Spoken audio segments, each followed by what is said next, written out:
for all of their strutting about, protesting that they support democracy.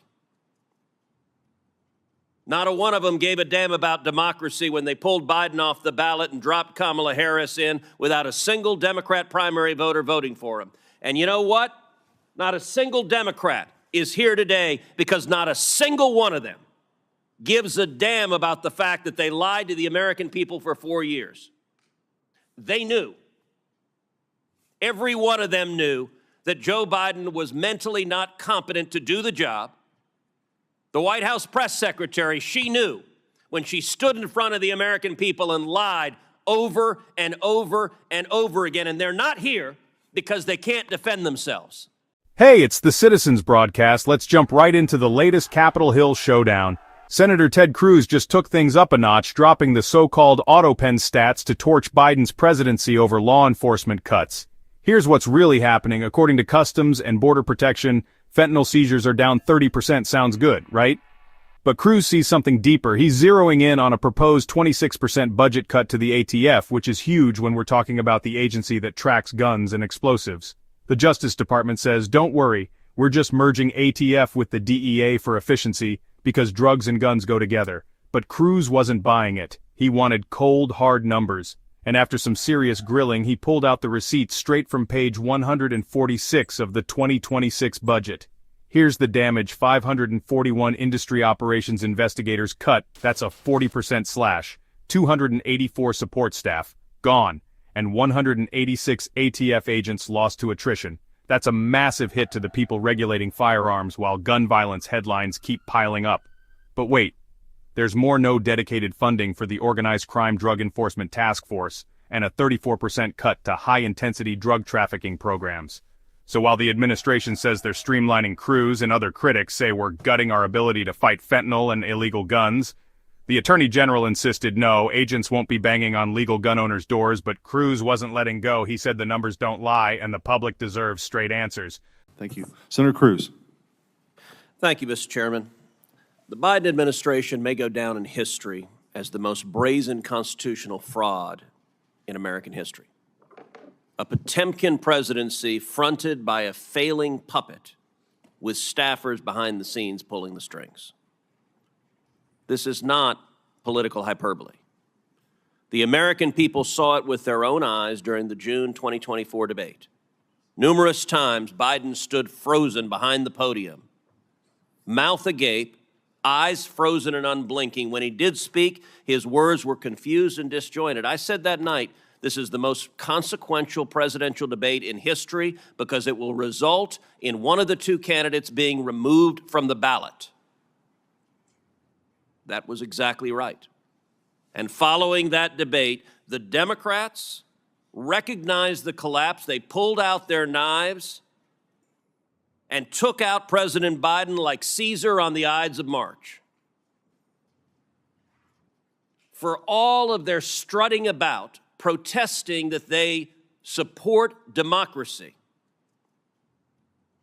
Not a one of them gave a damn about democracy when they pulled Biden off the ballot and dropped Kamala Harris in without a single Democrat primary voter voting for him. And you know what?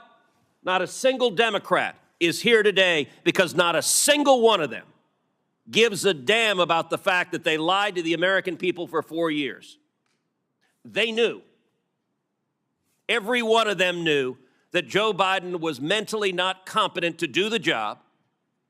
The White House press secretary, she knew when she stood in front of the American people and lied over and over and over again. And they're not here because they can't defend themselves.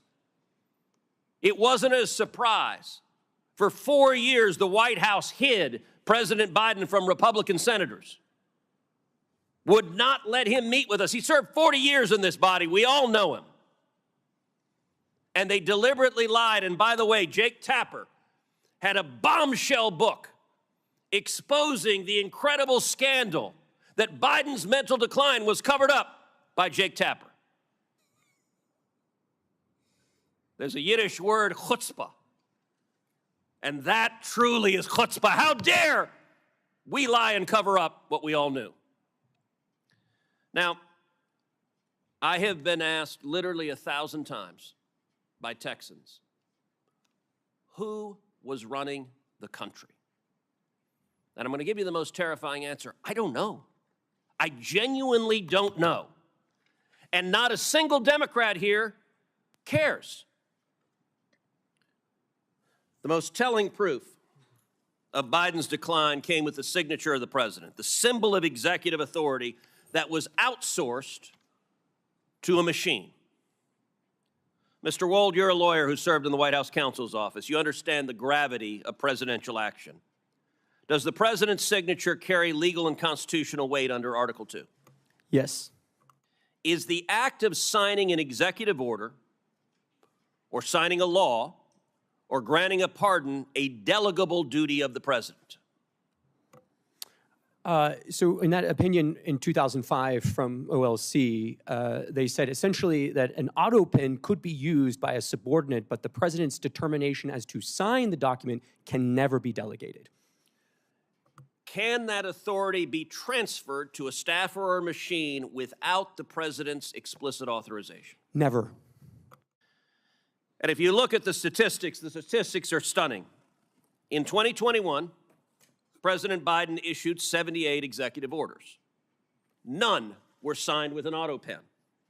That first year of the presidency, Biden, I suppose, was relatively lucid, and 78 executive orders he signed by hand. The second year, however, we see the Autopen emerge. The first Autopen executive order was issued on July 15th, 2022. After that day, 100% of the executive orders issued in 2022 were signed by an Autopen. In 2023, Biden issued 24 executive orders. 16 were Autopenned. In 2024, Biden issued 19. 14 were Autopenned. In 2025, Biden issued 14 executive orders. Every single one was Autopenned. Mr. Wald, let me ask you as a legal matter, if there's a law that's passed both houses of Congress and it goes to the White House, and a staffer autopens signing that law without the president's authorization, is that law legally passed and signed into law? No.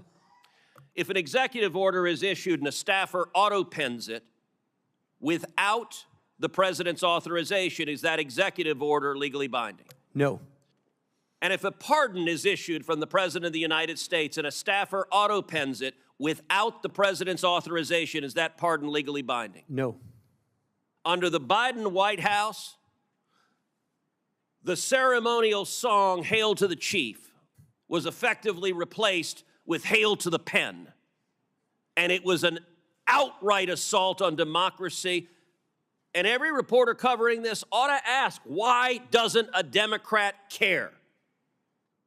We heard about the moral responsibilities of a staffer. How about an elected senator who knows damn well that if we get into a war and Iran is preparing to fire a nuclear weapon at the United States, that the commander-in-chief is busy playing with his Jell-O